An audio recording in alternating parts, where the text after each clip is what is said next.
Olá, gente, muito bom dia. Último domingo do mês de agosto. Como correu rápido esse mês, né? A gente piscou o olho quando abriu dia 31 ou dia 25 de agosto. Meu Deus do céu, que velocidade. Mas nós estamos aqui cheios de alegria. Quero aproveitar, antes de saudar meus irmãos que aqui estão, saudar também a toda a população carcerária que nessa manhã está nos ouvindo, participando conosco aqui pela 92.3 dessa escola bíblica.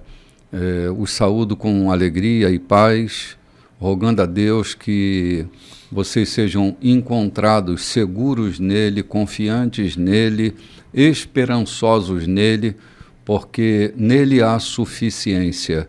Que a paz de Cristo alcance vocês aí onde vocês estão e a todos os que estão nos ouvindo também, transitando pela cidade, se movendo no seu veículo, aqueles que estão indo à escola bíblica, aqueles que acidentalmente chegaram por aqui.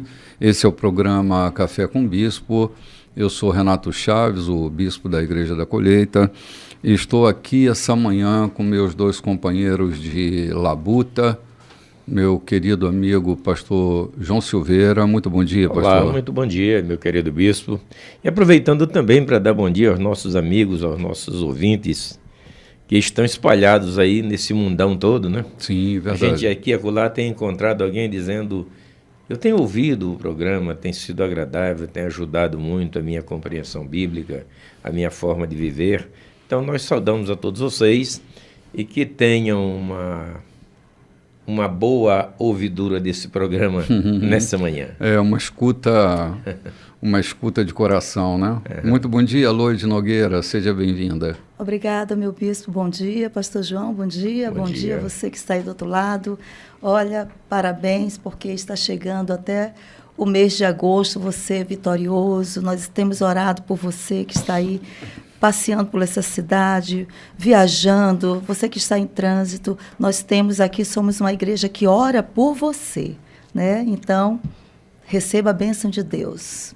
Muito bem, nós estamos caminhando pela carta de Paulo à igreja de Roma, uma igreja muito peculiar, porque é a igreja que está no centro do governo romano, né? Uma igreja que está em Roma, uma igreja consistente, mas uma igreja de gente que vem de tudo quanto é canto, né? Como Roma era uma cosmópole, era uma grande cidade, uma cidade que atraía gente de tudo que é canto, né, pastor João? A época com 1 milhão de habitantes, né? Sim. Caramba, não era pequena, né, João? Na época da carta, a igreja, a Roma, tinha 1 milhão de habitantes. Uhum. Era a cidade eterna, conforme os imperadores denominavam, mas a sociedade em volta chamava de a caca do mundo. Era a cidade mais suja, mais imoral da face da terra. Caramba, né? A cidade mais imoral da face da terra. A promiscuidade sexual era, digamos assim, a lei. Era a legalidade de então, né? Sim. A questão, além da imoralidade sexual, João, havia uma imoralidade na própria vida, né? Nunca houve governo tão corrupto quanto o governo romano. Um nível de corrupção, assim, quase que insuportável. Mas, bispo, eu entendo que quando o ser humano se deixa vencer ou se deixa seduzir por qualquer imoralidade na vida dele, as demais já não têm sentido. Elas apenas satisfazem seus desejos. Ou seja, quando a imoralidade sexual assume o ponto básico na vida de um homem, a família já não tem mais importância, as finanças, ele acha que pode fazer o que quiser, porque perdeu o seu rumo, perdeu. E isso era o que estava acontecendo em Roma. Sim. E aproveitando também, eu estive buscando alguns sempre me preocupei. A gente começou aqui lendo a carta aos Romanos, dizendo que Paulo escreve uma carta à igreja que estava em Roma, né? E eu me preocupei em buscar os princípios de fundação dessa igreja. Não foi Pedro, como dizem alguns dos nossos irmãos. Pedro nunca foi papa lá, Pedro nunca nem esteve lá, Pedro nunca enviou uma carta. Não caberia a Paulo escrever uma carta no período em que Pedro estivesse à frente. Pedro e Paulo se respeitavam, se amavam, apesar de ter suas divergências, mas eles se respeitavam muito. Como é que Pedro assume uma igreja em Roma e Paulo vai escrever uma carta para corrigi-la? É contrassensioso isso, né? Uhum. E, por outro lado, e nem sequer citar o nome do bispo que estava lá. Uhum. Então, é negativa para nós cristãos e que buscamos o veio da história, é negativo essa afirmação de que Pedro foi papa em Roma. Sim. O que tem estado em Roma, o que tem fundado a igreja em Roma. Então, segundo os estudiosos, os pesquisadores, as suposições mais plausíveis de como a igreja de Roma iniciou foram judeus no dia de Pentecostes que foram inflamados lá em Jerusalém e voltaram para Roma cheios dessa graça, convertidos, e lá iniciaram uma igreja. Essa é a suposição mais plausível que existe para o início dessa igreja tão poderosa, uma igreja tão forte, vivendo no meio de tanta promiscuidade e tanta loucura. E é por isso que Paulo começa no capítulo 1 e 2 fazendo aquelas sérias advertências, né? Sim. Voltando a falar de moralidade um pouquinho, eu estava lendo esses dias, eu não sei a autoria, eu acho que é José Saramago, mas não tenho certeza, que ele diz que imoralidade é a fome, que a fome é o fator mais imoral. Você se lembra de Sodoma e Gomorra? Uhum. Que a maior promiscuidade deles era a promiscuidade econômica. Eles foram sentenciados por causa da usura deles. Conforme Ezequiel registra.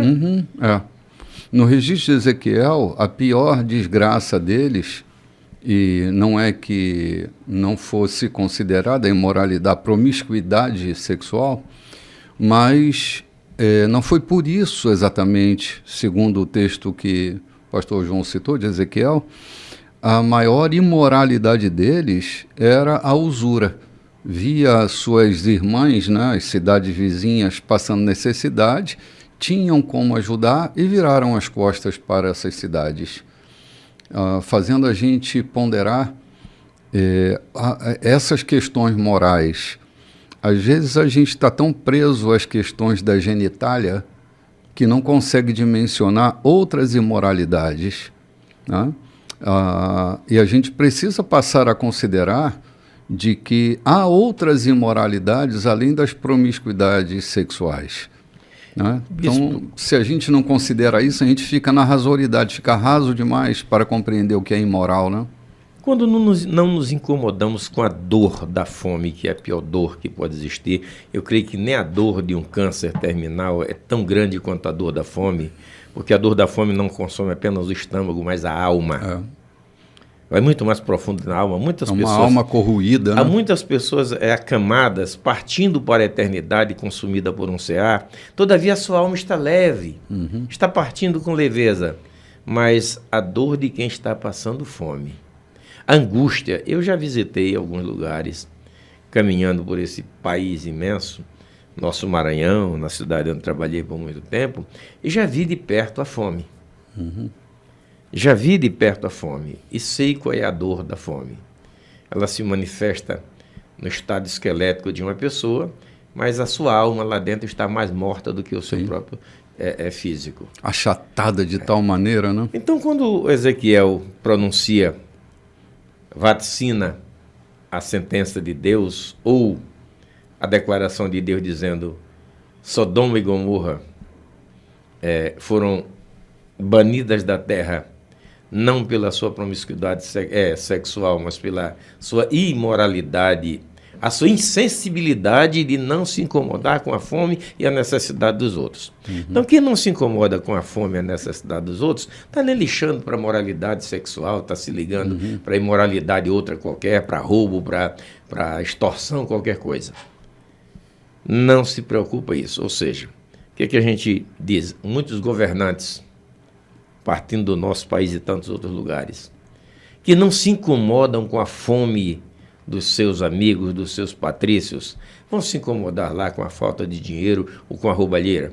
Lembra quando Ferdinando Marcos fugiu das Filipinas? Ferdinando Marcos. Levando um avião cheio de ouro. E Imelda Marcos, na pressa de fugir, ainda esqueceu-se de 1000 pares de sapato. Sim, lembro. Era sapatólatra. Enquanto o cachorro de Ferdinando Marcos dormia sobre um ar aquecido, a população morria de frio.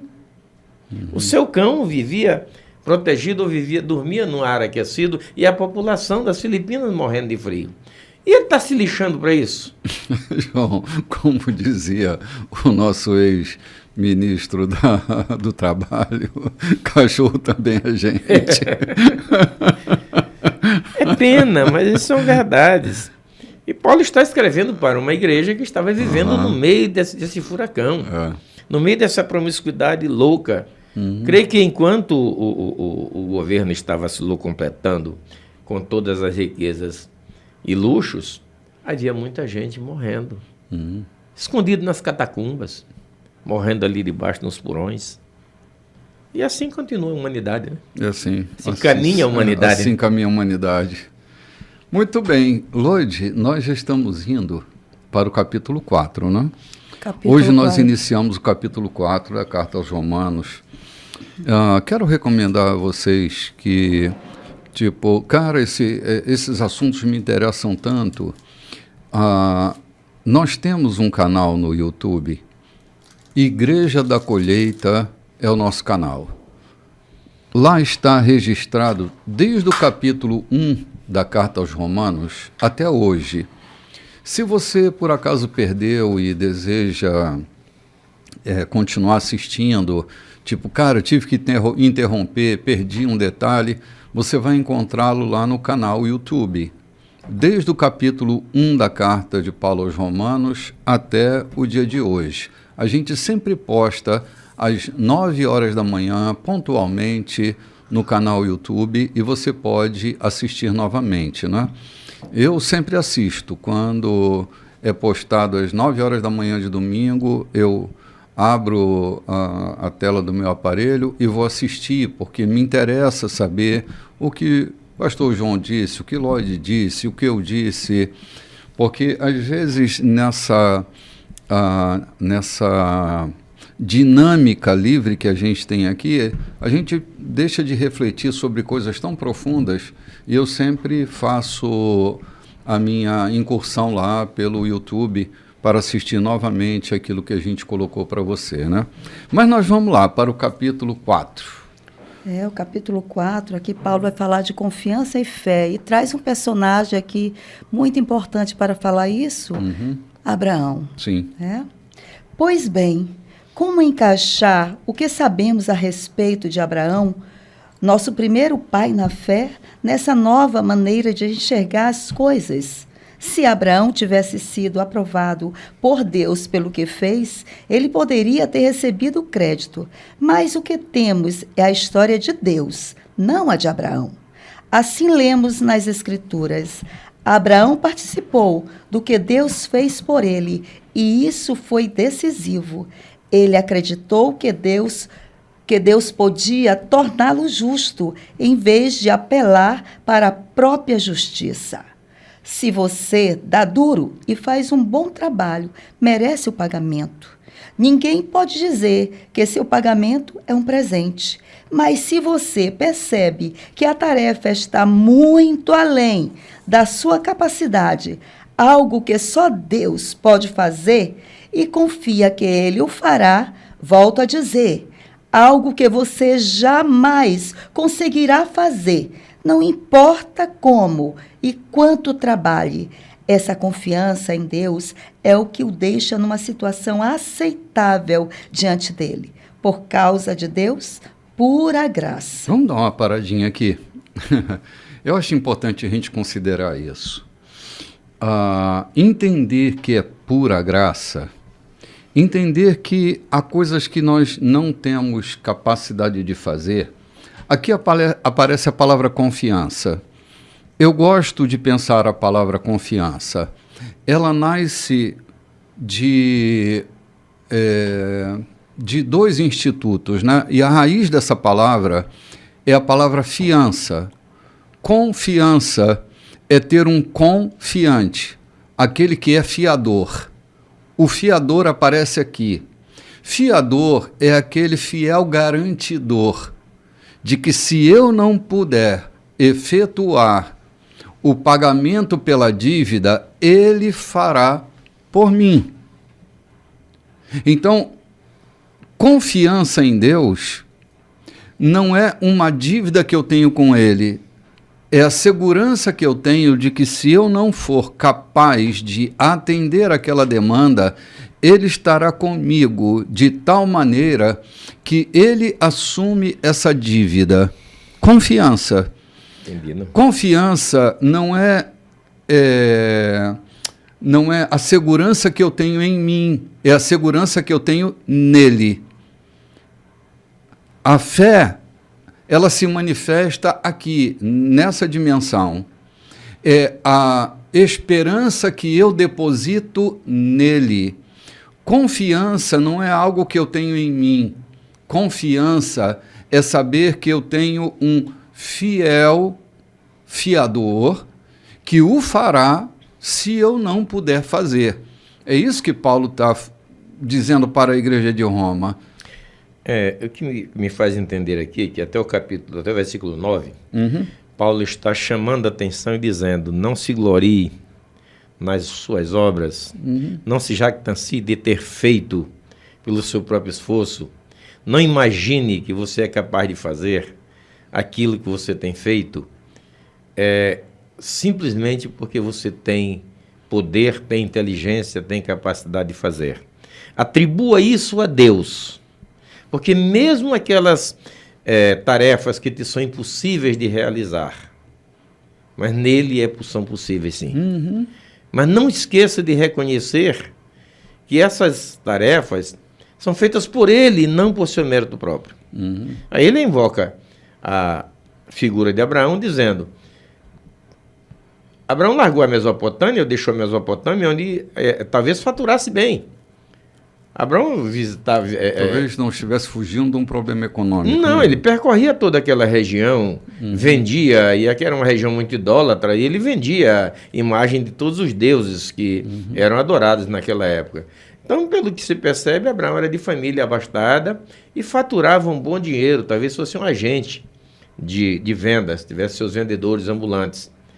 Mas Deus o chama para uma missão e Paulo está dizendo aqui que só a capacidade de Abraão não era possível caminhar como caminhou, prosperar como prosperou. Veja que Abraão caminhando nas regiões dali de Canaã, Abraão prosperou, chegou no Egito, prosperou mais do que o próprio rei. Vem para Gerar e a prosperidade é imensa. Chega na região de Sodoma e Gomorra, já não tinha mais pasto para tanto gado. E o Paulo está chamando a atenção dizendo aqui, isto que aconteceu com Abraão não foi resultado do seu esforço próprio, mas foi a bondade e a misericórdia de Deus. Ele apenas creu. Pura graça, né? Ele apenas creu. Então, o que Paulo está dizendo aqui? Creia apenas, execute aquilo em que você crer, porque ele é capaz de cumprir aquilo que ele te prometeu, aquilo para que ele te designou. Sim. Amém. Tem uma palavra da moda, Lloyd, gratidão. Gratidão parece uma palavra da moda, né? Eu gosto muito. Agora, gratidão, é bom a gente entender que gratidão não é uma dívida adquirida. Gratidão é reconhecimento. Gratidão é saber da sua capacidade insuficiente e reconhecer que na bondade de Deus há suficiência. Graça é esse favor imerecido. No favor não tem dívida. Tem nas negociatas humanas, né? Fulano me fez um favor, agora eu estou devendo um favor. Lembre-se que no favor não há dívida. O favor é uma graça. A gente precisa reconhecer e não pode ser ingrato. Mas a gente não deve se tornar e nem deve tornar o outro endividado porque eu fiz um favor. No favor de Deus, ninguém tem dívida. Glória a Deus. É a sua natureza doadora. é a graça abundante. Se eu entendo isso, eu vivo mais leve na vida. Então, gratidão, lembre-se disso. Gratidão não é uma dívida. Ninguém fica devendo nada a Deus. Não há uma dívida. Agora, o reconhecimento, o fato de eu ser grato, me une por vínculos, não de endividamento, mas de reconhecimento.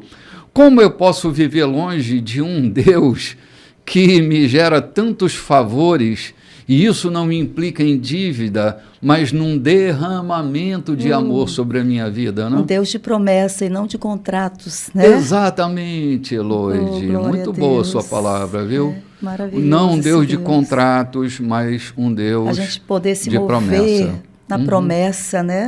Confiar. E foi isso, assim que Abraão se moveu na promessa. E a princesa Sara foi atrás. Eu acho muito bacana a figura da Sara se mover também, confiando na promessa do marido, de Abraão. Abraão sabia em quem estava crendo. Ele se moveu nessa promessa. Não tinha nada assinado, não tinha um contrato, não tinha nada. Não sabia nem mesmo. Justamente, mas ele se moveu. Ele se moveu numa palavra, né? Numa palavra. Ele não se moveu num contrato assinado. Não, acreditou no dono da palavra, que ele o levaria a um lugar seguro, a um porto seguro, a um lugar maravilhoso. Sim. Assim foi. A gente está falando aqui de gratidão, dos feitos, e a gente fica às vezes pensando, o que Davi disse? Que darei ao Senhor. Então, hoje, o que tem mais se falado é exatamente essa necessidade de que a nossa gratidão a Deus se revista na pessoa do outro. Lembra que Abraão procurou tanta forma, eu creio que Abraão procurou tanta forma de dizer a Deus quanto ele estava grato, que o dia que ele encontrou alguém que lhe pareceu um sacerdote do Deus Altíssimo, ele levou a ele pão, vinho e dízimo. Reconhecimento, né, João? Porque não tinha uma lei obrigando ele a fazer isso, mas tinha um coração grato. Um coração grato. E o que eu estou falando, ele não encontrou como devolver para Deus tudo isso. Deus, eu sou tão grato, mas eu não tenho, eu quero materializar esta minha gratidão a ti. Muitas vezes, certa vez eu falei a um irmão que convidou-me para fazer um culto de ação de graça pela recuperação da sua filha. E eu disse a ele, você fará um culto de muito mais valor a Deus se você pegar o que você está fazendo, tentando comprar uma caminhonete nova, pegar parte desse dinheiro e ajudar a construir a casa de fulano, bem perto da tua que está caindo os pedaços. Essa é uma forma de gratidão a Deus, dizendo a Deus que você está fazendo como gratidão. Porque apenas fazer um culto com liturgias religiosas, importando os pregadores, etc., eu não sei nem se Deus recebe lá, não. Confesso que eu tenho dúvida se recebe. Então, você quer ser grato a Deus, Abraão é o claro exemplo. O dia que ele encontrou alguém que trazia, que perfigurava o Messias, ele se apresenta, leva para ele pão, vinho, foi isso? E dízimo. Ou seja, está aqui, ó, a minha gratidão. Eu não posso dar a ninguém, então eu quero devolver a Deus, está aqui a minha gratidão. Sim.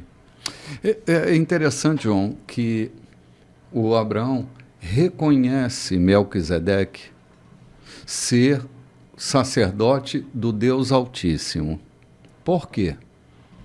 Porque a disposição de Melquisedeque em levar pão e vinho a um homem e seu grupo que vinha prostrado, caído, depois de um enfrentamento de guerras severas, ele olha e diz, cara, eu estou vendo, aquele que me serve é um sacerdote do Deus Altíssimo, né? E ele entrega o dízimo de tudo aquilo que havia despojado nas batalhas que ele enfrentou. Então, até o dízimo da gente não é o pagamento de uma dívida, não é um pagamento a Deus para ele me proteger do gafanhoto migrador e dos outros gafanhotos. É um reconhecimento. E eu entrego a quem? A Melquisedeque, aquele que lhe dá pão e vinho, aquele que consola a sua alma, aquele que está ali para manter você vivo, de pé, que está orando por você, que está anunciando a palavra para te fortalecer, aquele que te dá pão e vinho, usando Melquisedeque como uma metáfora, é aquele que você deve entregar seu dízimo como reconhecimento. Não é? Lamentavelmente que tem muitos que só tem o nome de Melquisedeque, mas não dão um pão e vinho para ninguém. Não, dá uma palha, e ainda recebem aquilo que Abraão leva, viu? Uma palha seca danada. Gente, vamos ali tomar um cafezinho, a gente volta já já. Olá, gente, de volta aqui para o bloco 2 da nossa programação. Nós lemos aqui no capítulo 4, logo no iniciozinho, que Paulo fala sobre Abraão, dizendo que ele viu uma nova maneira de enxergar as coisas. E agora, a partir do versículo 6, ele vai falar sobre Davi, que também viu uma nova maneira de enxergar as coisas. Antes de fazer a leitura do verso 6, eu quero lembrar você que sempre haverá uma nova maneira de enxergar as coisas. Nem sempre é exatamente com o ângulo que a gente está vendo, com a força que a gente está vendo, sempre haverá uma nova maneira de enxergar as coisas. Às vezes, uma tragédia pode ser enxergada de uma outra maneira. Os problemas difíceis pelos quais a gente passa, a gente pode enxergar como uma forma de treinamento, uma forma de preparar a gente para o que vem no futuro. E enxergar as coisas de uma outra maneira pode abrir um novo horizonte para nós. Se você hoje vive uma dificuldade, se você hoje vive uma tragédia, se você vive hoje um lugar desconfortável, assim, sempre haverá uma nova maneira de se enxergar as coisas. E é essa nova maneira que vai facilitar a gente para as caminhadas que estão bem diante de nós. Agora, em off, João estava lembrando das dificuldades pelas quais ele passou, que foi um adubo para as coisas que hoje ele tem colhido, tem tido vantagens sobre a vida por causa das coisas que passaram, dos momentos difíceis, não foi isso, João? Isso. Que a gente lembrava, né? Momentos difíceis da vida da gente que tem treinado, que treinou e tem treinado a gente para que a gente enfrente as dificuldades que a gente está enfrentando hoje e enfrentará no dia de amanhã, né? Quando você disse que é sempre uma nova maneira de enxergar as coisas, eu comecei a lembrar aqui que às vezes elas estão tão diante da gente, tão fáceis de serem resolvidas, e a gente não consegue enxergar. Mas se a gente der atenção àquele que está enxergando e nos ensinando, e é o que nós estamos vendo aqui, e lendo o que Paulo está dizendo, está nos tentando fazer ver uma nova maneira de enxergar as coisas. Eu fico lembrando, há cerca de uns 15 anos atrás, eu estava com um maquinário produzindo umas obras para uma determinada prefeitura, e tinham 2 caçambas e 2 máquinas trabalhando lá, fazendo um serviço, tirando uma terra no meio do mato. De repente, uma caçamba vai bascular e a terra se agrega de um lado e a caçamba vira, deita. E lutaram com ela por lá, levantaram, mas não conseguiram desagregar, e todas as vezes que a caçamba se movimentava, a terra pendia e a caçamba tentava deitar. Era no meio de um mato, uma dificuldade tremenda. Eu, quando tomei conhecimento, fui para lá. Lá estava o engenheiro da prefeitura, lá estava o secretário de obras, lá estava o encarregado, sem encontrar uma solução para aquela situação. E era caro, um material caro, a caçamba hoje está custando mais de quase 500 mil reais. De repente, um dos maquinistas, o menos expressivo que se esperava, se levanta e diz: "Ei, enche essa caçamba novamente, contrapesa ela e tira daqui, vamos lá para fora, para o campo aberto, e lá a gente encontra uma forma de tirá-la, de resolver a situação." Eu parei, pus a mão na boca. de ver que estava bem ali a forma de ver.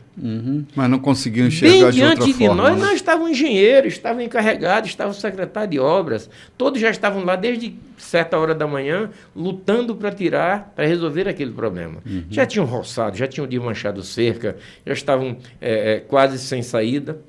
E aquele rapaz veio e olha a forma de enxergar, de ver as coisas, enxerga a forma de fazer as coisas. De repente a máquina vem, carrega a caçamba pega a estrada, sai lá para fora, lá fora, apoiado, a gente resolve a situação sem nenhum prejuízo. Uma nova forma de ver as coisas. É preciso que a gente atente que Paulo está aqui, a carta de Paulo à igreja de Roma foi naquele tempo para a igreja de Roma, hoje é para nós.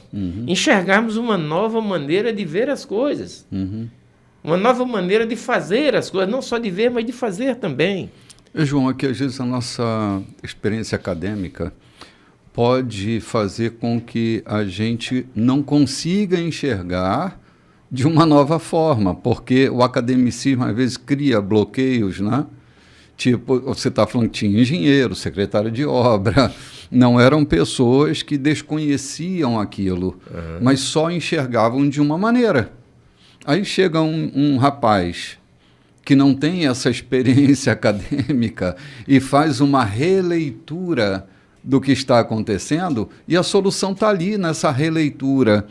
Então, não é bem quantos anos eu tenho, que cursos eu fiz. Um rapaz que não estava preso a uma regra, exato, né? Não estava preso a uma regra. Às vezes a saída, né, está na quebra de uma regra, na quebra de um paradigma. Vamos fazer de outra forma, que custa para alguns fazer de outra forma.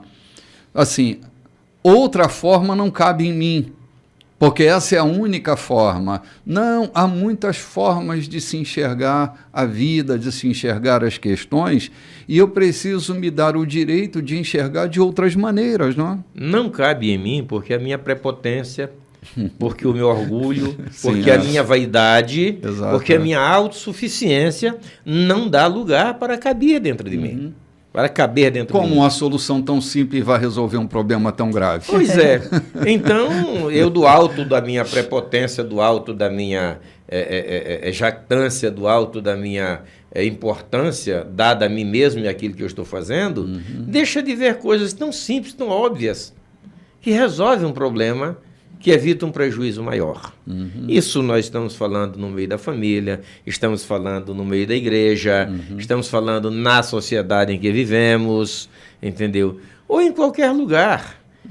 Eu conheci um técnico em eletricidade que trabalhava na IT aqui quando era a caminho do Anjo da Guarda, fazendo essa estrada, a BR-135, e deu um problema numa máquina de asfalto. E eles importaram de Fortaleza técnicos que passaram 3 dias dentro da máquina e não houve solução. Enquanto foram almoçar, o técnico em eletricidade foi lá dentro, enxergou o que estava acontecendo, consertou e veio. Quando voltaram, a máquina estava funcionando.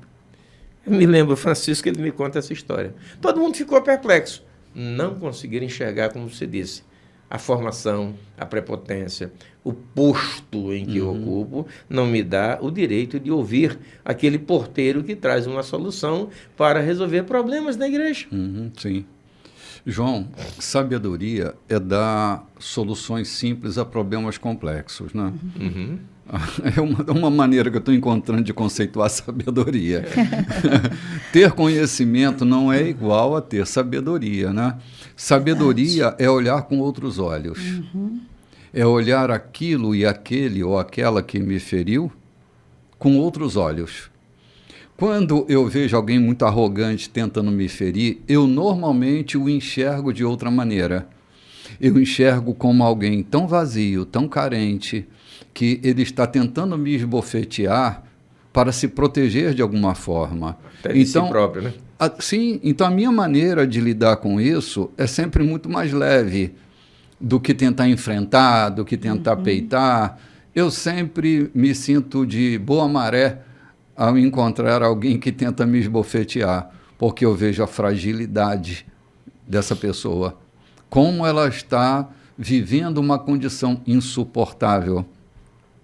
Eu estava no aeroporto uma vez e eu estava com pressa, porque meu voo ia partir logo, e tinha um cara indeciso, um cara grandalhão, indeciso, não definia a sua compra, e eu estava muito objetivo naquilo que eu queria e já estava com o dinheiro trocadinho.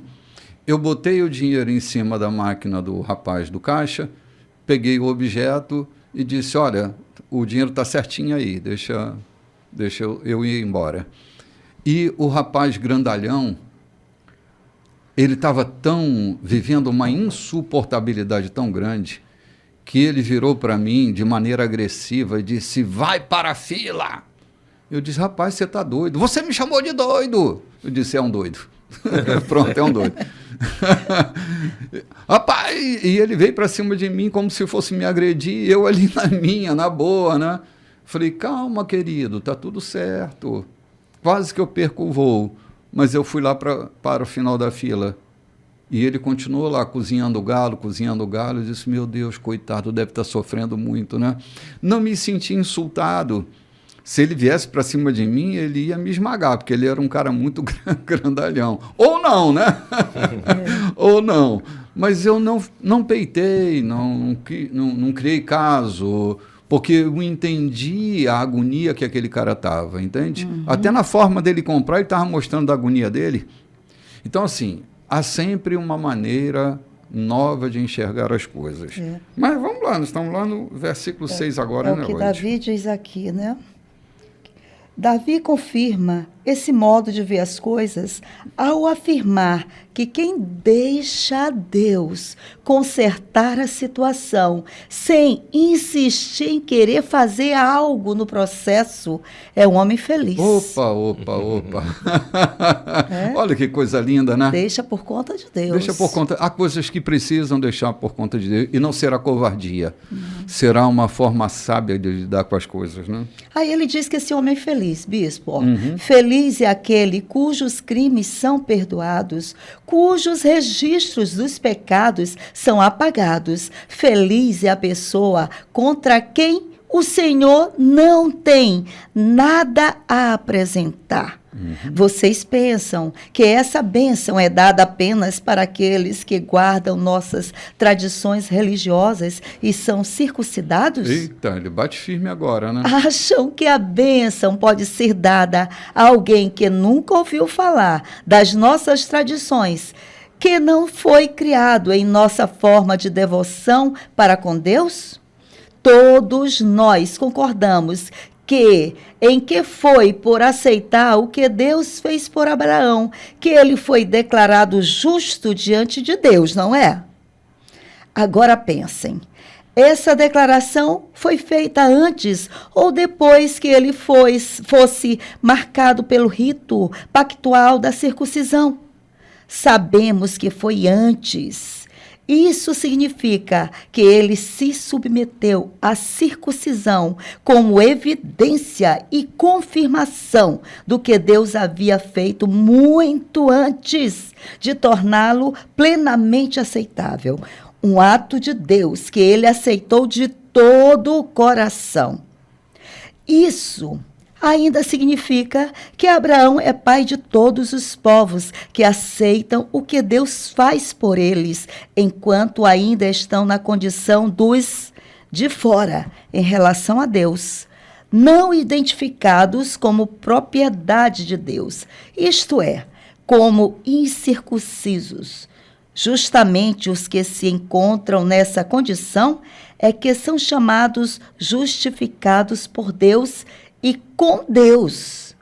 Abraão, claro, também é o pai dos que se submeteram ao rito da circuncisão, não apenas por causa do rito, mas porque desejavam abraçar pela fé o que Deus fez por eles, seguindo o exemplo de vida que Abraão viveu antes de ser marcado pela circuncisão.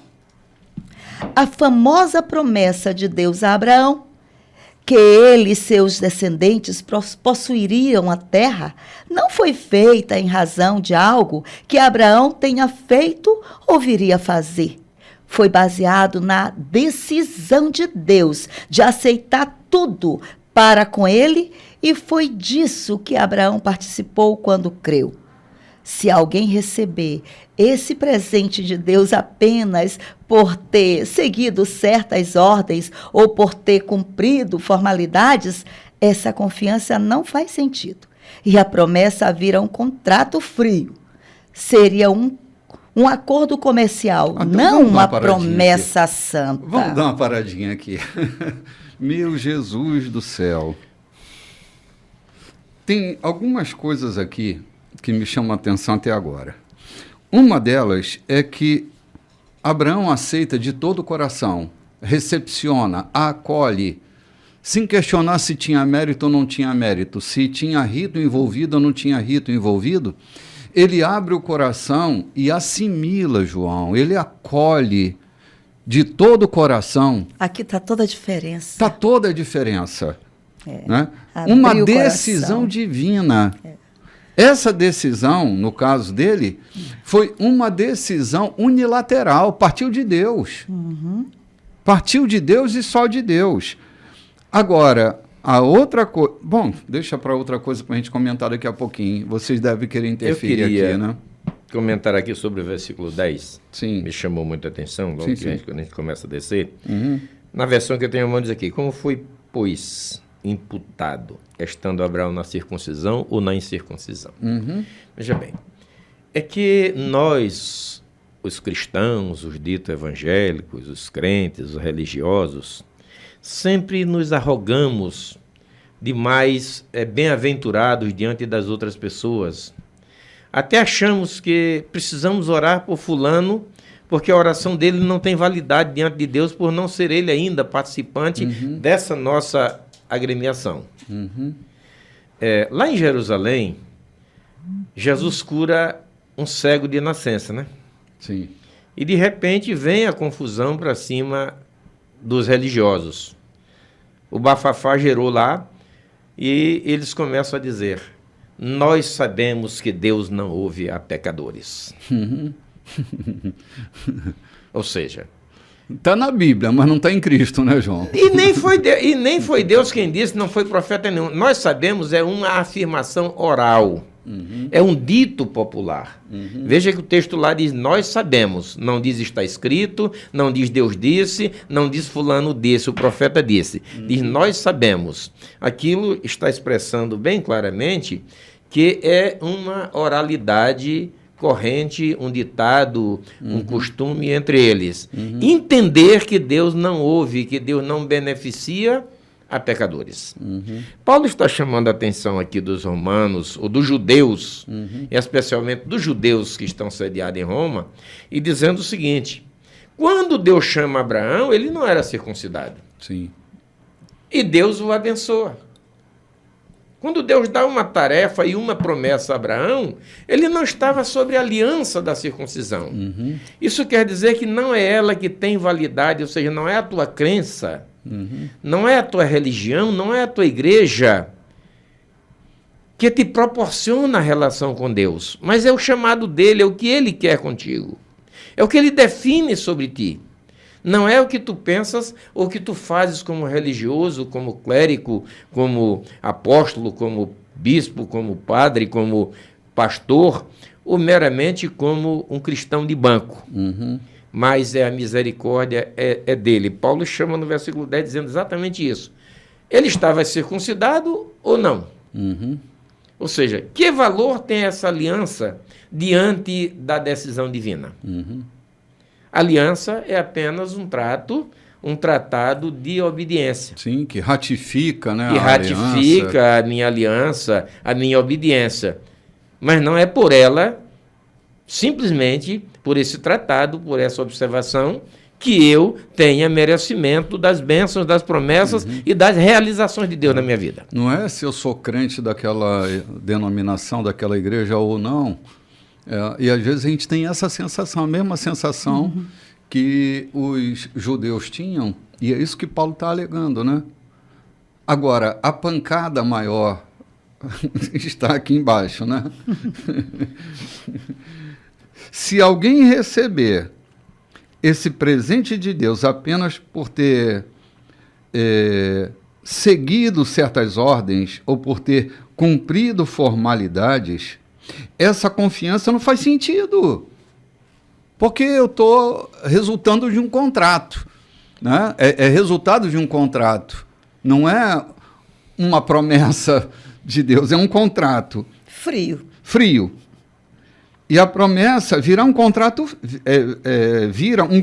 frio. Seria um acordo comercial, não uma promessa santa. Rapaz, isso é uma pancada muito forte, João. Me permita uma coisa aqui rápido. Lá no Salmo 115, que nós pegamos o Salmo 115, e vamos fazer um chicote de surrar adoradores de imagem, ele começa dizendo o seguinte: não a nós, mas ao teu nome. O que ele está dizendo? E o que eu deduzi daquilo? Se eu me escapei do acidente porque fui um hábil condutor do veículo, onde está Deus nessa história? Que graça eu recebi dele? Se eu escapei da Covid porque eu tive médicos excelentes e me cuidei, aonde está a graça de Deus na minha vida? Onde está Ele cuidando de mim? Então, o que ele está dizendo aqui? Se nós recebemos o favor dele pelo que fazemos a ele, onde está a promessa? Onde está a graça? É um contrato. Esse contrato é celebrado entre pessoas humanas no meio dos negócios e não entre o homem e Deus. Uhum. Isso aqui é diferente. Sim. Pela graça sois salvo. Sim. Não pelo merecimento. E as bênçãos de Deus não se recebem por conta do que fazemos. Apesar de que alguns salmos, alguns textos bíblicos diz: bem-aventurado aquele que não anda segundo o conselho dos ímpios, feliz é o homem que trabalha com dignidade, aquele cujo coração está aplanado. Beleza. Mas isso não invalida o benefício de Deus na tua vida. Uhum. E nem valida aquilo que você quer simplesmente porque fez coisas boas. Sim.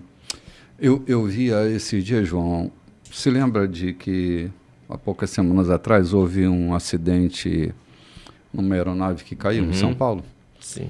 E eu via uma dessas moças que são pregadoras aí da internet, ela dizendo que Deus havia protegido a vida dela porque impediu que ela embarcasse naquela aeronave. Ponto. Mas a impressão que ela passa é que ela foi uma privilegiada e quem morreu foi um lascado que Deus não cuidou. Sabe, esse sentimento de filhinho predileto é um sentimento muito equivocado. Ela nem respeitou a dor dos outros, né? Dos parentes que sofreram a perda no acidente, dizendo que Deus cuidou dela e não cuidou dos outros. Então, um acidente dessa forma, dessa natureza, compromete o cuidado ou a falta de cuidado. Então, ninguém morreria porque Deus cuida e a gente não morre, a gente não adoece. A gente não tem depressão porque Deus cuida da gente, mas não cuida do outro, por isso que o outro está em depressão porque Deus não cuidou, morreu porque Deus não cuidou. Um dos homens mais notáveis do meu conhecimento morreu num acidente automobilístico. Então foi fruto do pecado dele, Deus não cuidou dele. Um dos grandes pregadores da atualidade, lá do Rio Grande do Sul, morreu num acidente. Uhum. Era porque Deus não estava cuidando dele? Ele estava vindo de um trabalho. É porque Deus não estava cuidando dele? É porque tem pecado oculto, né, João? Um nosso amigo foi assassinado dentro de casa, um pastor, um célebre pastor, foi assassinado com uma facada dentro de casa. É porque tinha pecado oculto ou porque Deus não estava cuidando dele? Desígnio de Deus é desígnio de Deus. Sim, exatamente, João. Quanto isso, eu conheci tantos e conheço tantos que fizeram tantas diaburas por aí na vida e depois foram alcançados pela misericórdia de Deus e morreram em ditosa velhice. Sim. João, a nossa gratidão não pode invalidar o sofrimento e a dor de outras pessoas. Se eu compreendo que Deus me livrou, que Deus me protegeu, que isso seja uma celebração minha, da minha interioridade, não a publicidade de que eu sou um queridinho de Deus. Mas isso está baseado no texto bíblico. E alguém pode se jactanciar disso. 1000 cairão a teu lado e 10.000 à tua direita. Né? Sim. mas eu não serei atingido. Mas isso é um equívoco, né? Porque Deus cuida de nós de muitas maneiras e os desígnios de Deus, como disse o pastor João, quem pode prescrutá-los, não é? Porque essa coisa do queridinho de Deus, né? Eu sou queridinho de Deus, então Deus me protege de uma coisa, não protege você de outra, e Deus está ali nesse lesco-lesco da vida, né? Nesse pau ímpar. Sim. Então, assim, é preciso a gente ter cuidado, né? Porque a gente não está vivendo um contrato frio, onde um advogado estabelece normas criteriosas para que esse contrato seja levado a fio. A gente precisa ter uma sóbria compreensão das coisas que estão acontecendo, né? É o que Paulo está chamando os cristãos de Roma e a nós também, sim, dizendo, cuidado, é dele e não nosso mérito. Sim, verdade. Gente, vamos ali tomar um cafezinho e voltamos já já. Olá, gente, voltando aqui para o terceiro bloco, só esclarecendo uma coisinha que eu acho que merece esclarecimento. Eu entendo que o nosso reconhecimento e a nossa gratidão precisa estar sempre presente. Agora, o que eu não consigo suportar é essa coisa da gente se colocar num pedestal do preferido de Deus, enquanto que os outros não são preferidos. Porque eu cumpro determinadas regras, então Deus tem um compromisso comigo e não tem um compromisso com os outros. Nós estamos lendo Paulo dizer que nós não estamos numa relação contratual quando nos relacionamos com ele. Eu tenho pensado muito numa condição que eu estou apelidando de normalopatia. Normalopatia é a condição dos normalopatas, aqueles que possuem uma certa neurose de caráter, que acha que suas vidas perfeitinhas é resultado do cumprimento de regras e vive nesse mundo perfeitinho. A maior tragédia pode estar à porta quando minha vida perfeitinha não gera os resultados que eu proponho, então eu vou me encontrar num buraco vazio e profundo sem saber lidar com essas questões. É preciso que a gente seja menos normalopata, que a vida da gente não pode ser pretendida como uma vida perfeitinha o tempo inteiro. Na vida, nós estamos caminhando por terrenos muito insólidos. Se a gente não entender isso, a gente vai sofrer severamente nessas vidas perfeitinhas.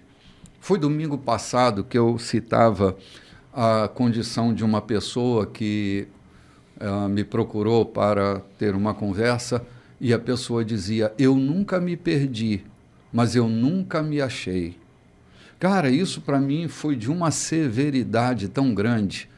Há pessoas que elas nunca sofrem, elas nunca têm falta, elas nunca se sentem vazias.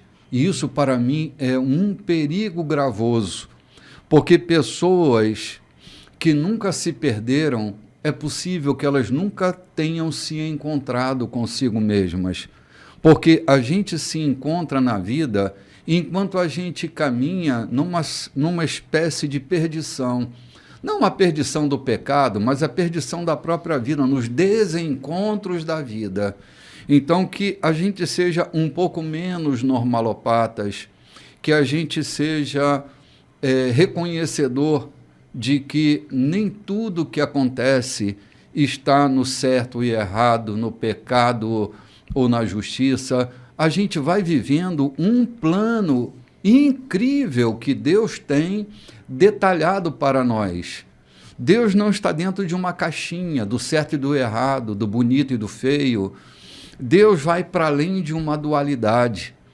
Ele propõe coisas para a nossa jornada para o nosso crescimento, para o nosso amadurecimento, e se a gente estiver fechado nessa bolha do normalzinho, do perfeitinho, a gente pode se dar muito mal quando o terreno da inconstância, do acidente de percurso chegar à nossa porta. A gente pode se sentir tão culpado e tão condenado e nunca mais sai dali. Na verdade, a gente precisa aprender a cair e a se levantar.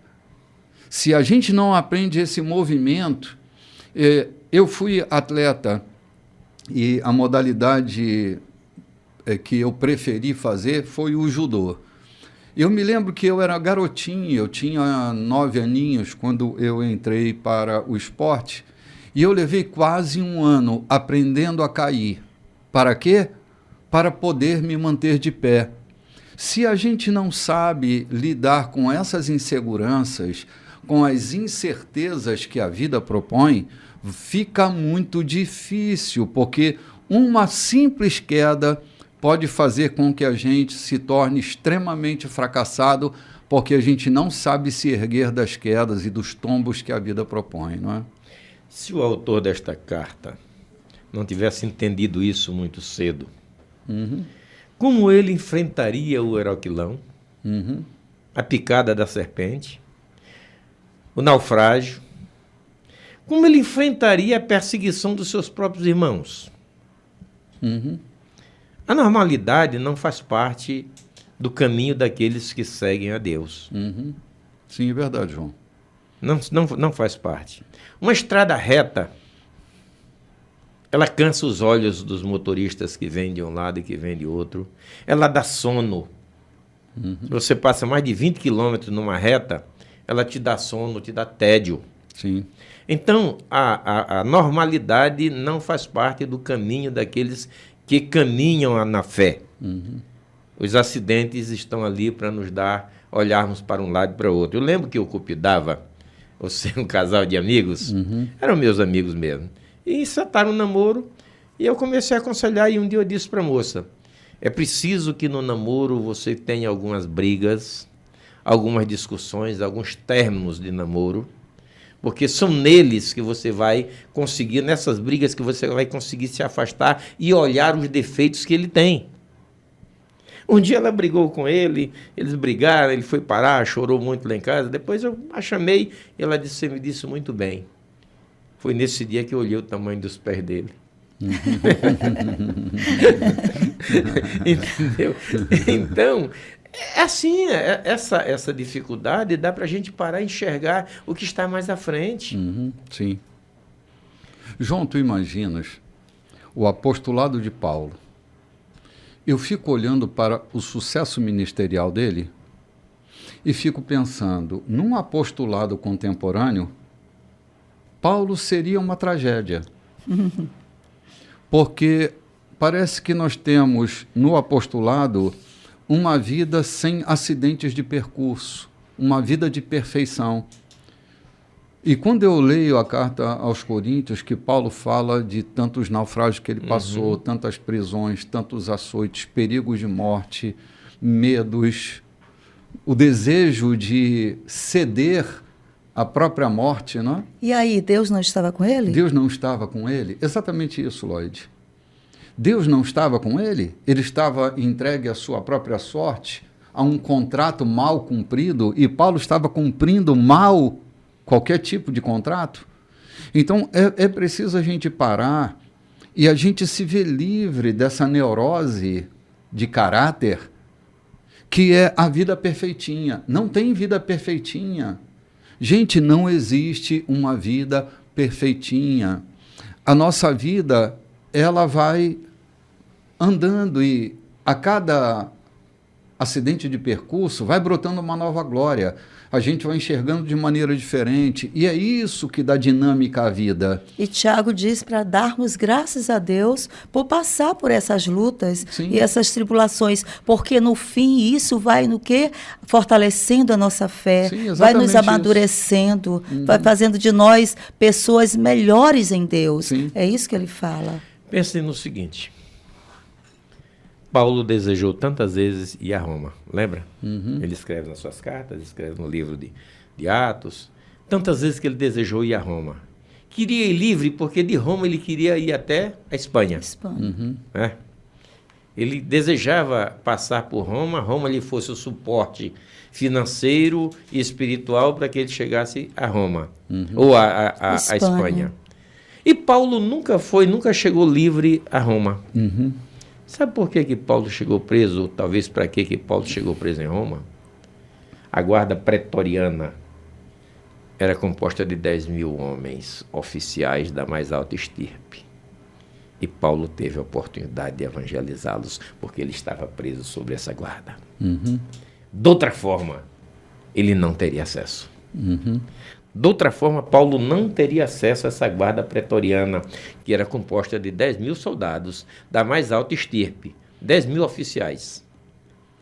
E foi a ela que Paulo foi dirigido, porque estava preso. Sim. João, eu tenho repetidamente dito que um general com muitas medalhas e nenhuma cicatriz, você precisa ter cuidado, ele nunca foi à guerra. Então, assim, pessoas que passam por acidente de percurso são pessoas mais recomendáveis, mais confiáveis, sabem como lidar com uma situação inesperada. A nossa grande dificuldade é não saber lidar com o inesperado. A gente está sempre apavorado porque o inesperado pode nos derrubar. Agora, a gente que está vivendo num movimento como esse na vida, é gente que a gente pode confiar. Outro dia eu estava me deparando com uma situação de que alguém estava fugindo de se aconselhar comigo porque eu sou um homem divorciado. Então, o medo era, ele não sabe o que é um casamento. Eu digo a vocês que na situação em que eu vivo, eu me sinto muito mais experiente para conversar e aconselhar um casal do que antes. Porque eu sei o que é o luto de um divórcio, a dor de uma perda, a perda de uma condição, o enfrentamento com a crítica dos outros. Eu sei exatamente como lidar, porque eu trago no meu corpo e na minha alma marcas profundas desta relação. Mas no conceito de alguns que me reprovam por causa da minha condição, me rejeitam porque eu não estou dentro do quadrado da perfeição. Outro dia, conversando com alguns pastores, eu dizia para eles, vocês são felizardos, porque vocês não passaram pelo que eu passei. E que não tenham que passar, que não tenham que experienciar o que eu experiencio na minha vida. Fiquem felizes, deem graças a Deus.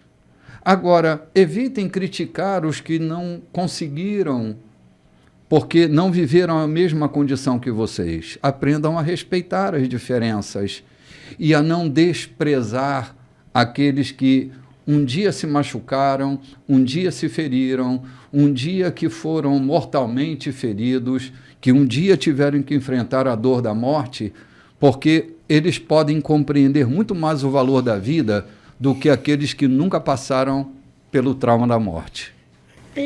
Você fala do filme do Gengis Khan.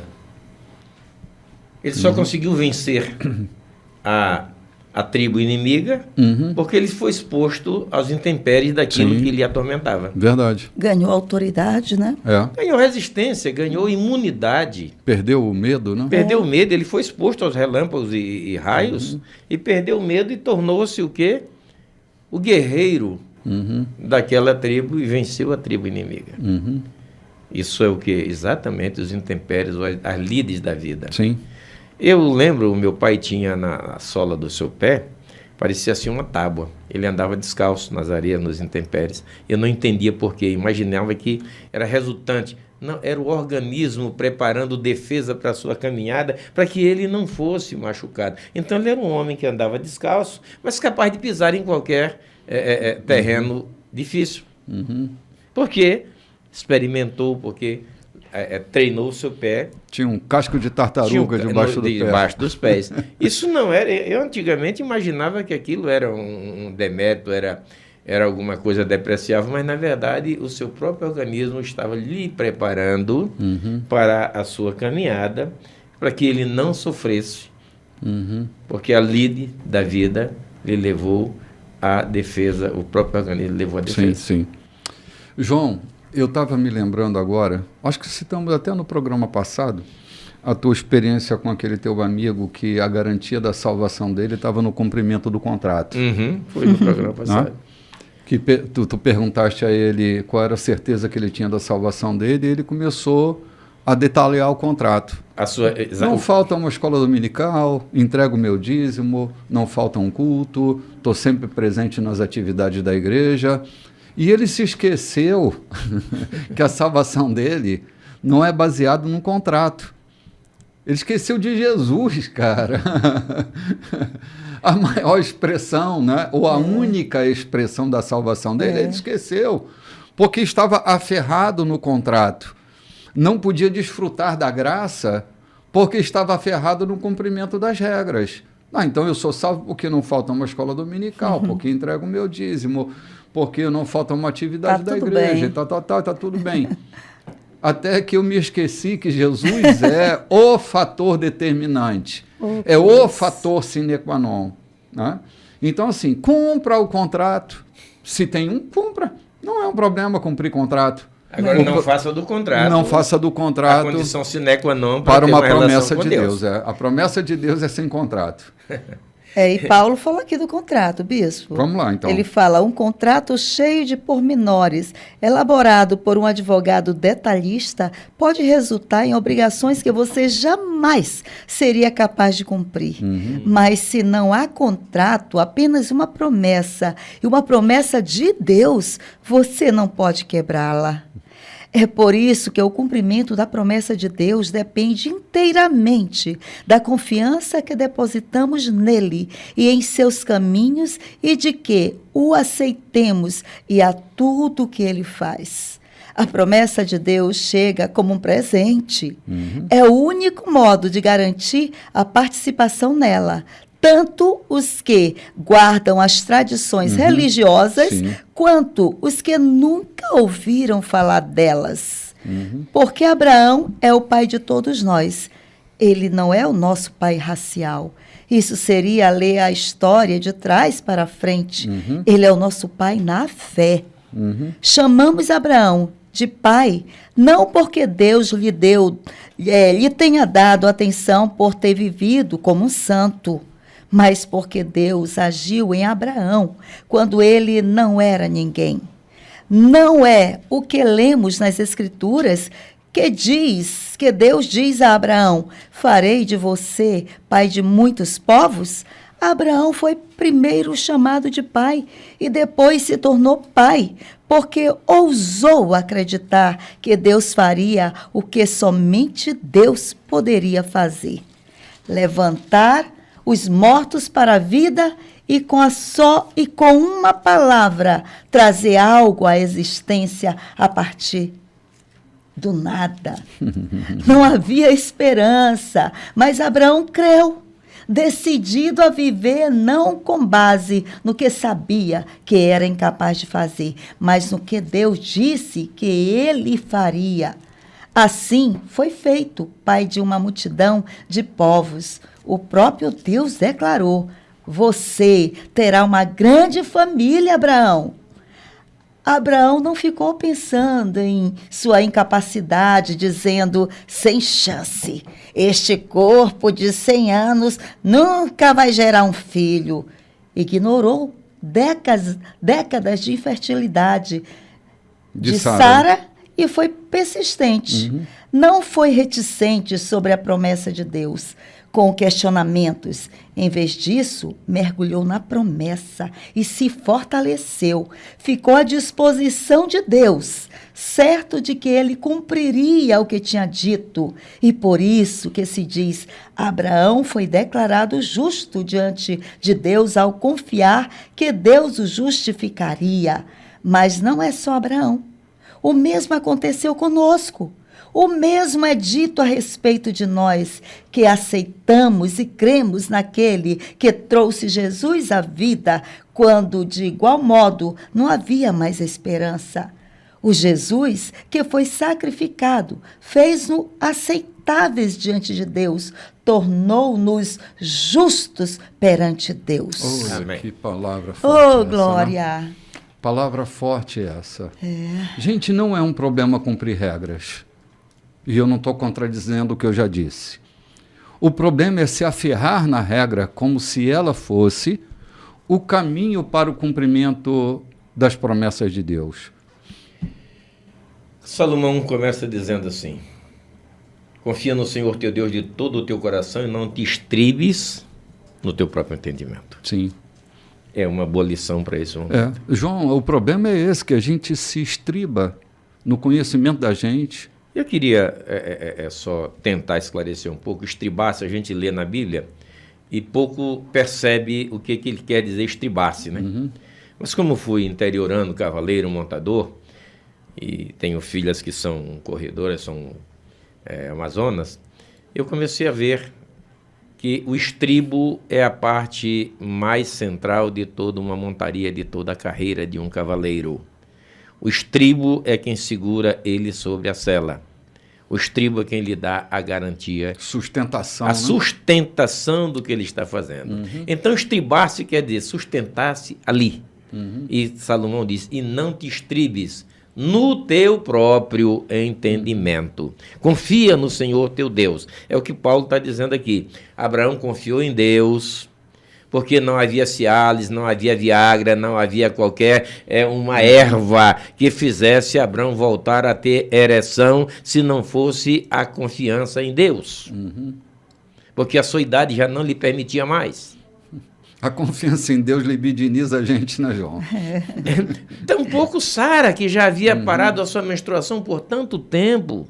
Uhum. E uma mulher, quando para... Hoje a ciência já faz uma mulher gestar aos 40 anos, até aos 60, tem conhecimento que está acontecendo. Mas Sara já estava com 90. Sim. Fato que a ciência ainda não conseguiu fazer. Uhum. Então Abraão confiou. E ela veio junto nessa confiança. Uhum. Entendeu? Então o que nós estamos batendo nesse capítulo desde a hora que chegamos aqui? É não se estribar no que eu posso fazer, é não me estribar no que eu posso fazer, naquilo que eu sou capaz, mas é deixar a minha confiança em Deus. Sim. Pela sua suficiência. Sim. Lloyd, a gente está acompanhando a vida de um homem que se move não por um contrato detalhadamente escrito, lavrado em cartório. Ele caminha por uma esperança e ele não se perde. Ou seja, quem caminha pela graça de Deus não anda perdido. A graça de Deus não é um passe livre para viver uma vida controversa, uma vida de pecado, uma vida distante. É que a graça de Deus e sua promessa, ela estabelece sua própria regra, sua própria lei. Uhum. A promessa que nós carregamos dentro de nós, ela tem uma relação implícita com a nossa própria natureza. Quem tem uma promessa de Deus, a promessa é tão maravilhosa que ela dita suas próprias regras, com quem eu vou viver, o que eu vou comer, para onde eu estou indo. E isso não é uma regra contratual. Digamos assim, eu coloco aqui entre aspas, é a regra da promessa. A promessa, ela é forte demais, ela é poderosa demais. A graça, ela é tão poderosa, ela é tão eficaz, que ela cria dentro de nós a sua própria lei, a sua própria regra. A gente vive de acordo com a promessa que a gente carrega. E é interessante nisso aqui, bispo, que a gente observa aqui esse homem limitado, ele já se achava limitado, esgotado. Que forças eu ainda tenho em mim mesmo, né? Eu não tenho chance, né? Poderia pensar assim, mas ele estava sobre uma promessa. Ele ignorou esse tempo, como disse o pastor. Ele ignorou que Sara também estava na mesma condição. Né? Sara também está na mesma condição. Sim. Eu olho para mim, vejo uma mulher improvável, né? Limitada dentro de algo que foi colocado sobre uma responsabilidade. Olho para quem me acompanha, vejo, e aí, nós dois, como nós dois, vamos dar conta disso? Mas quando eu lembro que é uma palavra de Deus, que Deus está nisso tudo, eu só tenho que me colocar o quê? À disposição. Sim. Que foi o que ele fez. Sim, acolheu ele de todo o coração. À disposição de Deus. E por isso a promessa caminhou com ele. Porque ele se colocou à disposição de Deus. Sim. Veja bem. É verdade. A coisa mais difícil para ser exigida do homem do que amar o seu inimigo? É coisa difícil para o humano. E Jesus nos manda fazer porque é possível. Porque essa promessa dele em nós, essa graça dele em nós, nos capacita, nos impulsiona para fazer. Sim. Não é o nosso querer, não é o nosso sentimento humano, não é a nossa vontade humana. A nossa vontade humana é de matar o nosso inimigo. Como Davi dizia, Oxalá desce cabo nos meus inimigos. Mas aquilo que há em nós, a graça dele em nós, nos capacita para fazer isso. Então é possível entender. Quem de vocês que está nos ouvindo, que está aqui presente, que já não teve a graça de perdoar o inimigo? Sim. Isso não é resultado nosso, não é resultante do nosso esforço, do contrato. É resultante da graça dele. Sim. Que há em nós. João, é que a gente vive numa camada de amor que é meramente narcisista. A gente ama aquilo que é igual a gente. Agora, amar o diferente, né, tem sido um transbordo dessa graça de Deus para que a gente ame o que é diferente. Porque o que é diferente necessariamente não é nosso inimigo. Vamos ali tomar um cafezinho, gente? E a gente volta já já. Gente, que texto maravilhoso é esse que a gente pegou de Romanos capítulo 4. Tanta informação tão boa que nutre a alma da gente de forma fantástica.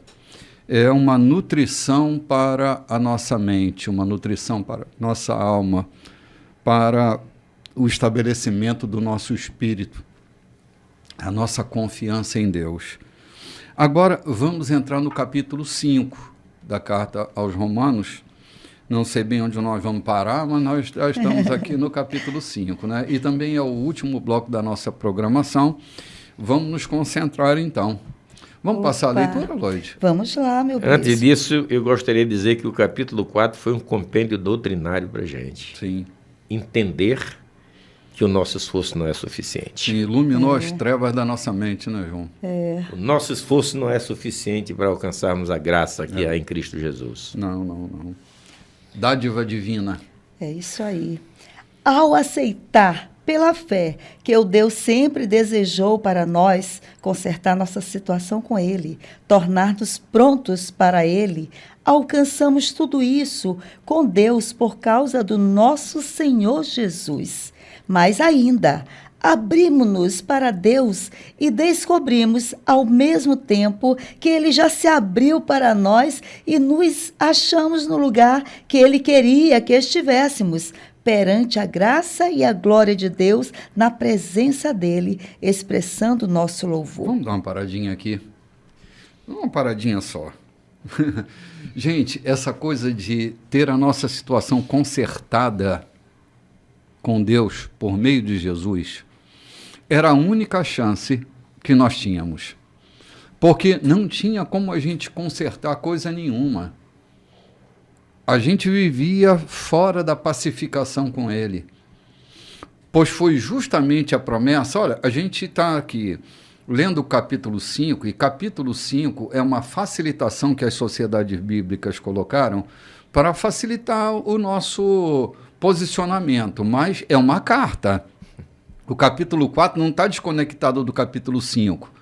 Continuamos falando dessa promessa que está lá no capítulo 4. Promessa de Deus não é regra, novamente, não é regra. Quando nos encontramos com Jesus, nos encontramos com o caminho. E ao encontrarmos-nos com o caminho, eu sempre gosto de fazer essa analogia, João, que o caminho não é uma condição geográfica, ela é antropográfica. Nesse caminho com C maiúsculo, que é Cristo, ele coloca o caminho dentro de nós. É por isso que a graça é bastante para nós. Essa coisa de Deus dizer para o Paulo, a minha graça te basta, é que o caminho entra dentro de nós. E uma pessoa que anda com o caminho dentro de si não se perde nos dias de escuridão. Você é natural de uma região em que durante muito tempo não havia iluminação artificial. O caminho estava dentro de você. Eu me lembro, João, que andando pelo meio daquele campo, algumas vezes eu me perdi. Mas você nunca se perde, porque o caminho já está dentro de você. Isso. Você tem um caminho, você sabe onde está cada moita. Expressão baixadeira. Assim, quando o campo é campo. Agora, quando o campo vira lago, também você não se perde, porque você sabe localizar cada vegetação, porque as vegetações já estão dentro de você. O fenômeno de Cristo em nós é que o caminho entrou dentro de nós. Glória a Deus. Não tem como a gente se perder. A gente nem precisa, a bússola já está dentro de nós. O nosso espírito é uma bússola para andar no caminho que dentro de nós está. É por isso que quem vive na graça de Deus não vive se perdendo, mas quem vive baseando a sua vida no cumprimento das regras está sempre se perdendo ou anda perdido, porque o caminho não está dentro. O caminho está numa geografia, está numa normatização, não está nessa relação experiencial com o próprio caminho. O caminho continua num mapa, não está dentro, está num mapa, está numa cartografia. Se perder o mapa. Se perder o mapa, se perde. Se perder a bússola. Mesmo estando com ele na mão, vez por outra, eu tenho que observá-lo para não me perder. Sim. Estando dentro de mim, não há como me perder. Eu posso ir caminho de olho fechado. Que maravilhosa graça, João. Caminho de olho fechado. Mas eu queria aproveitar aqui o versículo 1 para voltar ao quarto, porque isso me mexeu muito. Versículo 1. Tendo sido justificado pela fé. Pela fé. Justificado pela fé. Nós lemos no capítulo anterior que diz, e Abraão creu em Deus e isso lhe foi imputado como justiça. A justificação de Abraão veio pela fé. Então, não há como Deus nos alcançar se nós não abrirmos o nosso coração. Se Deus tivesse dito a Abraão, sai do meio da tua terra e da tua parentela, e Abraão continuasse na Mesopotâmia por teimosia, ele não alcançaria de forma nenhuma as promessas de Deus. Entendeu? Não alcançaria. Então, é preciso que nos movamos pela fé. A fé é quem nos move, a graça é quem nos guia. A fé nos move e a graça nos leva. Então, justificado, pois, pela fé. A justificação é nossa fé em Cristo Jesus por meio da ação divina. Justificado, pois, pela fé, temos paz com Deus. Um termo lindo, temos paz. Temos paz. Sim, João, essa pacificação com Deus, ela só vem, e exclusivamente só vem, por causa de Jesus. A nossa centralidade em Cristo, ela é essencial para a gente não viver perdido. Se a gente está centrado em Cristo, se Ele é o nosso único caminho, nós não corremos o perigo de nos perdermos no meio do caminho, ainda que o caminho seja tortuoso, acidentado, ainda que a gente enfrente dificuldade no caminho. Eu costumo dizer, e não é bem um jogo de palavras, a gente pode até errar no caminho. O que a gente não deve é errar o caminho. Mesmo errando no caminho, o caminho nos coloca de pé. Mesmo que o navio se quebre, mas o itinerário para Roma é o mesmo. É o mesmo. A gente pode É o Mediterrâneo. ganhar um atalho aqui, mas o caminho está ali, a gente não se perde. Eu me lembro de uma experiência quando eu era criança, que eu tinha o pezinho torto, e minha mãe colocou uma botinha em mim, né? Levou ao ortopedista, ele colocou uma botinha, e a botinha era insuportável viver de botinha. Aquilo que condiciona o pé. E aquilo me incomodava tanto, aí ela se atreveu a me levar num ortopedista mais jovem, mais contextualizado. Quando ele me olhou de botinha, ele disse, pode tirar essa botinha. Tira a botinha e deixa ele andar nos solos acidentados. O caminho vai corrigir o pé dele. Vai corrigir o pé dele. Cara, aquela lição para mim, eu era um menininho, talvez tivesse 3 aninhos, 4 aninhos, mas aquilo nunca mais saiu da minha cabeça. Foi ralando meu dedo no paralelepípedo, andando na areia, no terreno acidentado, que o meu pé foi corrigido. Não precisou de uma botinha. A gente não pode se deixar levar por essa ortopedia espiritual encaixada, né? Encaixada dentro de uma botinha que condiciona a gente, que machuca a gente, mas não transforma a gente. Verdade. É justamente a coragem de andar pelos terrenos acidentados, é o caminho, é esse acidente no percurso que faz muitas vezes a gente corrigir a pegada da gente. Então, repetindo, a gente pode até errar no caminho, mas não deve errar o caminho, porque o caminho é suficiente para corrigir os meus pés, porque andando nele, eu tenho minha vida corrigida o tempo inteiro, aperfeiçoada o tempo inteiro. É possível você encontrar alguém que está distanciado da fé, da igreja, e ele te dizer, eu estou combalido, mas eu sei o caminho, porque o caminho está dentro de si. Exatamente. Perdido no caminho, mas não perdido do caminho. É verdade. Tu tá calado aí, Lloyd? Tô calado, tô aqui vendo aqui a palavra, né? Essa paciência crescente que Paulo coloca aqui, só pela fé. Ele vai colocando aqui que a fé vai produzindo em nós uma paciência, né? E se esse caminho não estiver conosco, né? A paciência vai por água abaixo. Sim. É em nós, né, Lloyd? Em nós.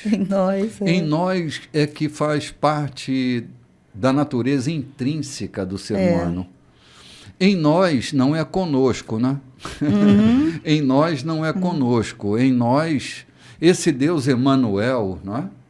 Esse Deus Emanuel não é Deus perto de nós, não é Deus conosco exatamente, é Deus em nós. Deus em nós. Cristo é Deus em nós. Emanuel, não é um Deus lugarizado, mas é Deus em nós, Emanuel, é isso mesmo. Exatamente. Eu custei muito para entender isso, mas um dia uma chave virou em mim, a mente me abriu e eu entendi, não era um Deus conosco porque chegou para um lugar, para um tempo, mas é Deus conosco, Deus comigo, porque Ele chegou para nós, para cada um de nós. É Deus na minha vida, na minha vida. O versículo 3 aqui, na versão que eu tenho, chama muita atenção, que diz, e não somente isso, mas também nos gloriamos na tribulação, sabendo que a tribulação produz a paciência. Há muita gente que pede paciência, mas não sabe qual é a produção. Não sabe qual é a árvore que produz esse fruto, viu? E quando chega a tribulação, chama de Satanás. É isso que Paulo está falando aqui. A árvore que produz a paciência é a tribulação. Se você quer ter paciência, não evite a tribulação. É por isso que eu parei de pedir paciência a Deus. Não. Mas se você quer ter paciência, não evite a tribulação, se glorie nela, passe, atravesse, passe por cima. Gente, havia tribulação maior na vida de um homem do que passar 3 dias e 3 noites no escuro, à deriva no meio do mar Adriático. É quase desesperançoso. E já havia desesperança para todo mundo, né? Quando Paulo se levanta e diz, ei, não, o Deus a quem eu sirvo me visitou nessa noite e disse que ninguém vai se perder. A tribulação produziu em Paulo uma esperança.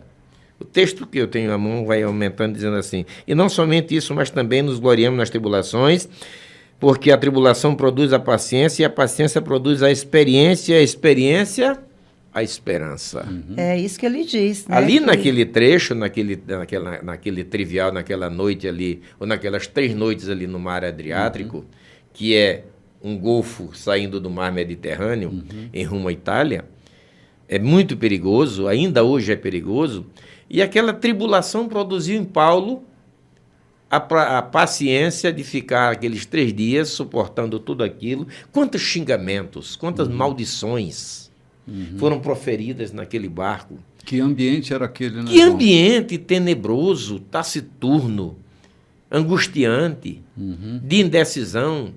Os soldados queriam matar os presos. Sem lua, sem ameaça estrelas de morte, sem lua, sem nada, só um vendaval, muito frio e sem ter aonde se abrigar. Aquela tribulação produziu em Paulo a experiência trouxe a esperança. E na sua esperança ele se levanta e chama o comandante e todo o contingente daquele barco e diz assim: hoje é o 3º dia que não comemos nada, mas agora parte o pão e diz: vamos comer. Porque o Deus a quem eu sirvo me visitou nessa noite e me disse a esperança de chegar à terra firme, que ninguém vai se perder. Então ele repete aqui: a paciência produz, a tribulação produz a esperança é a paciência, a experiência, e a experiência traz a esperança. Eu prefiro dizer, talvez outra coisa, a segurança, a certeza. A experiência produz a certeza. Sim. Um marinheiro, é como o marinheiro que nunca encarou uma tempestade pela frente, não sabe navegar. Paulo é o apóstolo que a gente se sente seguro nas coisas que ele diz, porque são pedaços da vida dele que ele está expondo. São nacos da vida dele. Então, assim, todo líder, seja líder de uma família, seja líder de uma empresa, seja líder de uma igreja, é um homem que deve ser experimentado. Lembra que uma das recomendações para o Tito de Tito é que ele seja experimentado? O neófito estava fora dessa condição porque não é um experimentado. É ainda aquele que fala aquilo que ouviu dizer. Tenho acompanhado alguns jovens pregadores que são brilhantes pregadores, mas eles repetem o que eles leram ou o que eles ouviram. Eles não passaram pela experiência. O dia que passarem, tem um rapaz que eu admiro muito ele. Ele é de uma habilidade na fala fantástica. E a última vez que eu ouvi, e não tem pouco tempo, eu dizia para mim mesmo: o dia que esse rapaz tiver a experiência com aquilo que ele está dizendo, ele vai se tornar um pregador imbatível. Mas ele ainda não tinha experiência. Você notava que a fala dele era muito arrumadinha e bastante arrumadinha, mas faltava a dor da experiência dele. Faltava marca no general. Exatamente. Faltava a cicatriz do general. Exatamente. Conhecer a estratégia, mas nunca ter passado por aquela situação, deixa a coisa assim meio que em suspense, né? É um risco. É o que Paulo fala aqui, ainda há muito mais. Ele diz, ainda há muito mais. Ele diz, vamos continuar a expressar nosso louvor, mesmo que estejamos cheios de problemas, porque sabemos que os problemas podem desenvolver em nós paciência. E como a paciência, por sua vez, forja o aço temperado da virtude, mantendo-nos atentos quanto ao que Deus pretende fazer. Desse modo, passamos a ter esperança. Com essa expectativa, jamais nos sentiremos enganados. A verdade é que nem temos como reunir todas as vasilhas necessárias para encher com tudo que Deus generosamente derrama sobre nossa vida por meio do Espírito Santo. Ok, vamos dar uma paradinha aqui. Não temos vasilhas necessárias não para temos. encher de tantas experiências que vêm Verdade. através. Agora, um novo olhar precisa ser dado a cada experiência que a gente passa. Tem uma palavra no texto que você leu que é forjar. A forja é um processo muito doloroso para o ferro, para ele se transformar num aço. E a experiência de Paulo, ele usa essa figura metafórica para dizer como é que se forja, né? E o processo da forja é assim: você pega a lâmina de ferro, coloca ela no fogo e depois martelo nela para selar os poros abertos. Coloca ela na água, novamente no fogo, examina, ainda tem poro aberto, martelo nela. Essa experiência da forja é uma experiência dolorosa. É fogo, martelo e água. Fogo, martelo e água. São esses intempéries. O intempérie do fogo, do martelo e da água que gera o aço. Se eu quero que a minha vida se torne uma espada pronta para a batalha, não tem jeito, eu tenho que passar pelo processo da forja. Não dá para ser Nutella de jeito nenhum. Não dá para ser, João, não dá, porque não dá assim, ser Nutella. Lutar com uma espada de ferro é vê-la partida no primeiro embate da guerra. Ela precisa ser forjada, e a forja é um processo. Não fuja do processo. Fugir do processo é uma precipitação. Está sempre sujeito a ser quebrado no meio do caminho. Agora, quando a gente admite o processo da forja, que é doloroso, se você encontra uma pessoa madura e experimentada, pode ter certeza que fogo, martelo e água passou pela vida desse cara. Na vida desse homem. Não espere uma pessoa madura sem que ela tenha passado por esses processos dolorosos da vida. No versículo 9, tem algo que eu bati durante toda a leitura do livro de Atos. A razão ou a garantia de tudo isso. Na versão que eu tenho à mão, a garantia de toda essa segurança está finalizando o versículo 9. A esperança não traz confusão, porquanto o amor de Deus está derramado em nossos corações pelo Espírito Santo que nos foi dado. Não há como. Sim. Quando Ananias vai visitar Paulo, lá em Damasco ainda, ele chega e diz assim: Paulo, eu fui designado para vir orar por ti, para que tu recuperes a vista e sejas cheio do Espírito Santo. Condição sine qua non para que tudo acontecesse, para que Paulo pudesse escrever para os romanos ou para a igreja de Roma e para nós, da forma que está escrevendo. Uma condição sine qua non. Não dá para viver dependendo do esforço próprio, não dá para viver dependendo da habilidade, não dá para viver do conhecimento acadêmico. Se não tivermos, de fato, como o próprio Paulo diz, é sino que retine. Ouve-se a sua voz, percebe-se a sua resistência, mas não chega além de um som sem efeito nenhum. Um gongo. Um gongo. Então, Paulo repete aqui exatamente o que aconteceu na vida dele. E a esperança não traz confusão, porquanto o amor de Deus está derramado em nossos corações pelo Espírito Santo que nos foi concedido. Aí está toda a diferença, né, pastor? Está todo o segredo. O segredo é Cristo em nós, e não tem jeito. Não é só a esperança da glória, mas qualquer coisa na vida, o segredo é ter Cristo em nós. Cristo na nossa vida. Nós paramos bem aí no versículo 5, né? Embora o pastor João tenha citado o verso 9, nós paramos bem no versículo 5. Embora a gente acho que não vai ter tempo de fazer a leitura, acho que melhor a gente retomar no próximo programa a leitura do versículo 6 em diante, Isso. e a gente vai cair exatamente aqui, onde como uma chave para a gente terminar o programa de hoje, é ter essa esperança de Cristo em nós. Gente, não se engane. Não seja distraído na vida como quem não tem esperança.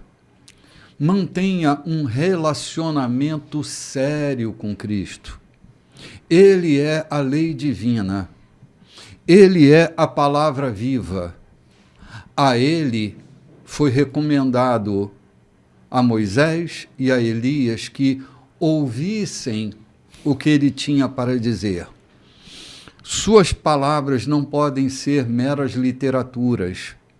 Suas palavras precisam ressignificar o nosso olhar, ressignificar nossos sentimentos, ressignificar nossas emoções, ressignificar o rumo da nossa vida. Ter Cristo em nós é passar por uma tempestade de 3 dias sem ver a luz do sol e não se perder dentro dessa tempestade e dessa escuridão. É Cristo em nós que faz com que a gente não se perca na escuridão que Faraó e todo o seu exército se perdia. Era ali, eles estavam em plena luz, mesmo que houvesse escuridão por todos os lados. Homens e mulheres que se unem a Cristo podem ouvir fortemente: quem me segue não andará em trevas, terá a luz. Mesmo que esteja em trevas, mas não anda em trevas, porque Jonas passou 3 dias em trevas intensas, mas ainda teve disposição para orar. Lembra que o texto diz que Jonas orou? Sim, sim. Então ele não se lamuriou, não, ele orou. João, quando a gente ora, a gente se torna uma náusea no estômago dos peixes que nos engolem, né?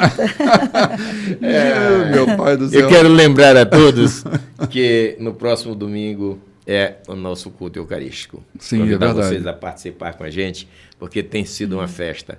A gente tem celebrado com tanta intensidade essa nossa redenção, essa justificação que nós acabamos de ver aqui. Sim. E tem sido muito gostoso. Venha participar conosco. Ok, gente, forte abraço, domingo feliz e até às 19 horas, quando juntos estaremos novamente. Shalom. Shalom.